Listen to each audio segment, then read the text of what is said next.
Ewen Cameron fue un psicólogo conductista que a inicios de la década de los 50 sometió a decenas de pacientes a sesiones de descargas electroconvulsivas, también conocidas como electroshocks.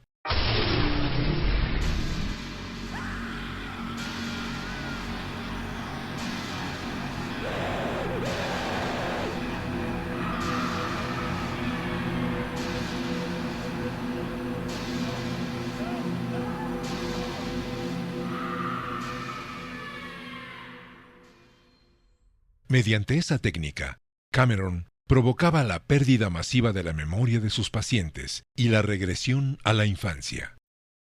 El Dr. Cameron pretendía así reprogramar la mente de las personas. Ewen Cameron pone a disposición de sus perversiones ideológicas la maestría de su desempeño científico-técnico.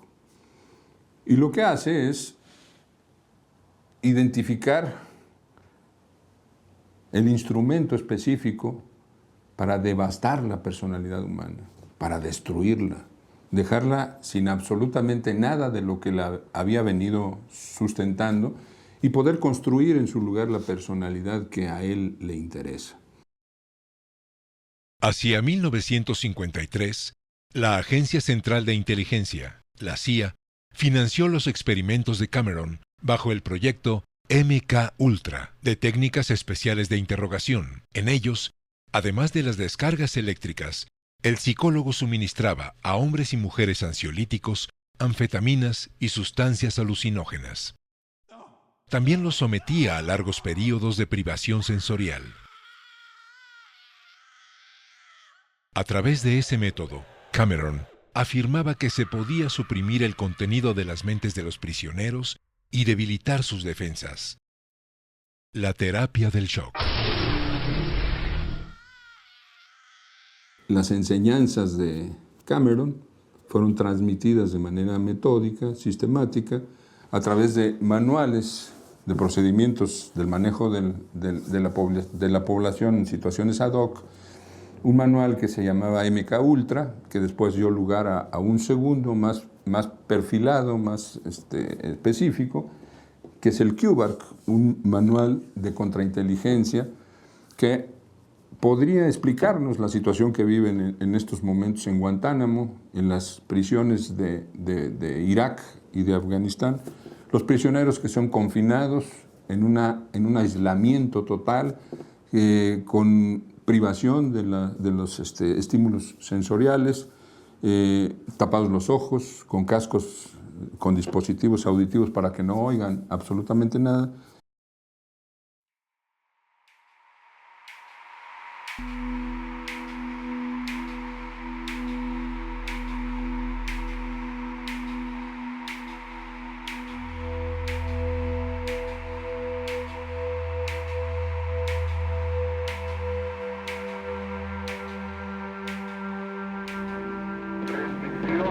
De Salvador Allende, y ante la negativa de este, se inició ataque aéreo y terrestre contra la moneda. El relato vivo, del acontecimiento vivo en que cruza el cielo los aviones, las balas.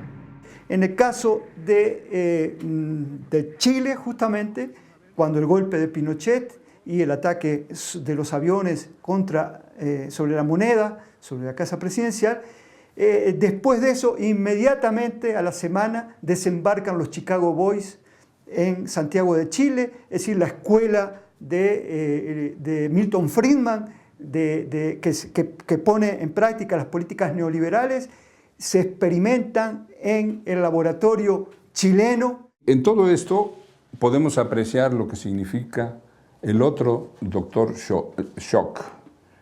Como Cameron, en su gabinete de tortura, de perversión, de la clínica y del trabajo médico, dio los elementos para que Milton Friedman distribuyera hacia las gentes de sus equipos la forma de manejar a la sociedad con shock.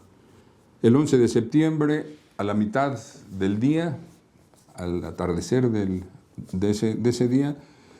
Las fuerzas de la Unidad Popular habían sido controladas, ya no había recursos militares que oponer a los golpistas, y verdaderamente a partir de ese momento fue cuando empezó el terror, la inseguridad, el miedo de salir a la calle, el sentir que cualquier persona que te miraba de una manera especial en la calle o en un transporte público posiblemente estaba calculando entregarte, y la sensación de que en todo momento aquello era un riesgo para la integridad personal.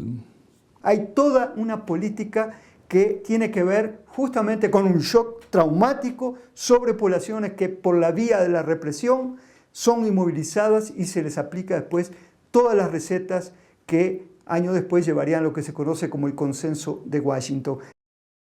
La investigadora canadiense Naomi Klein, en su libro La doctrina del shock, relaciona el método empleado por Cameron con la técnica para imponer el tratamiento de choque social.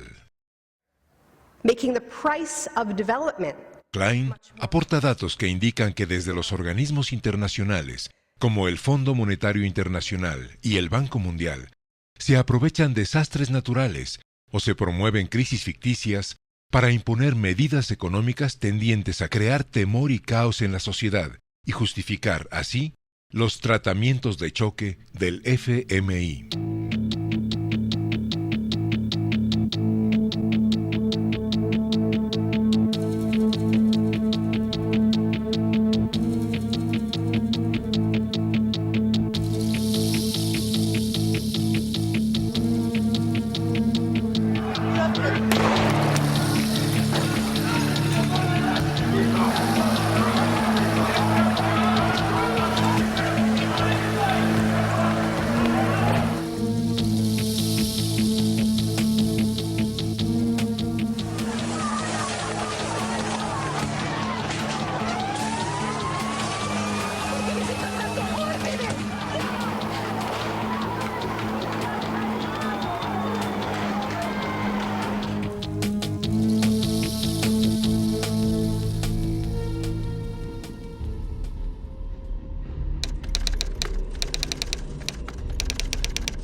Durante los 6 años de gobierno de Vicente Fox, 9,000 personas fueron ejecutadas por el crimen organizado. En los primeros 5 años de la gestión de Felipe Calderón, se contabilizaban cerca de 50,000 ejecuciones. El número de víctimas aumentó 5 veces. La llamada guerra al crimen organizado trajo formas de violencia inéditas en México. Pedimos que los funcionarios y autoridades que apoyan a los Zetas dejen de hacerlo, que las Fuerzas Armadas estén ciertas que nuestro único objetivo es acabar con el cártel de los Zetas.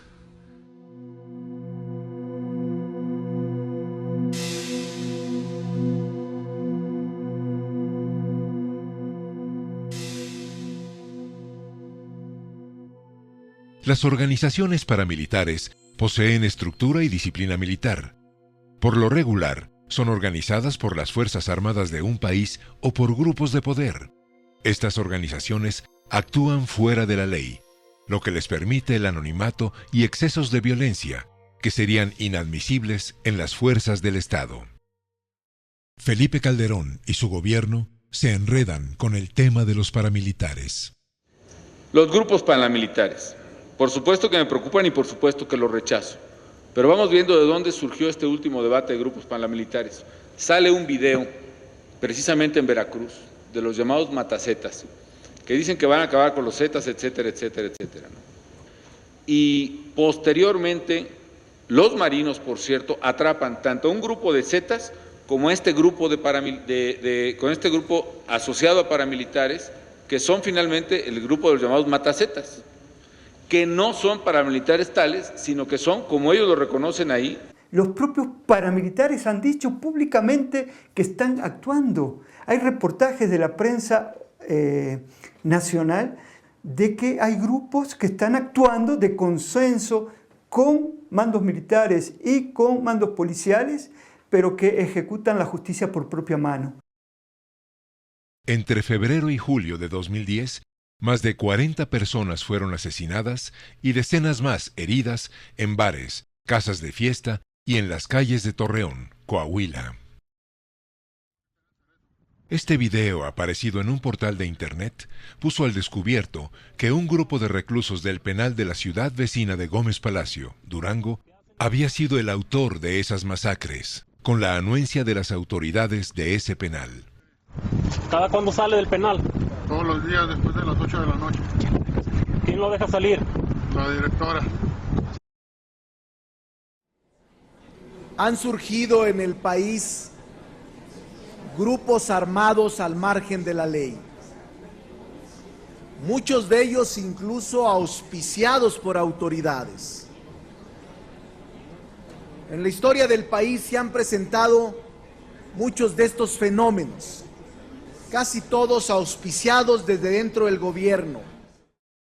El senador Ricardo Monreal denunció la operación de escuadrones de la muerte en al menos 6 estados de la República. El 11 de abril de 2010, autoridades policíacas reconocieron la existencia de un grupo que realizaba acciones de exterminio étnico y social en Ciudad Juárez. Con la excusa de la guerra al narcotráfico, en realidad, si nosotros vemos la forma militar de combatir, entre comillas, a la criminalidad, vemos que más bien está dirigida al ser de contrainsurgencia contra un enemigo interno que no se identifica, es profeso. Entonces esto tiene que ver primero con la construcción de enemigos o a partir de la construcción de enemigos, con la construcción social del miedo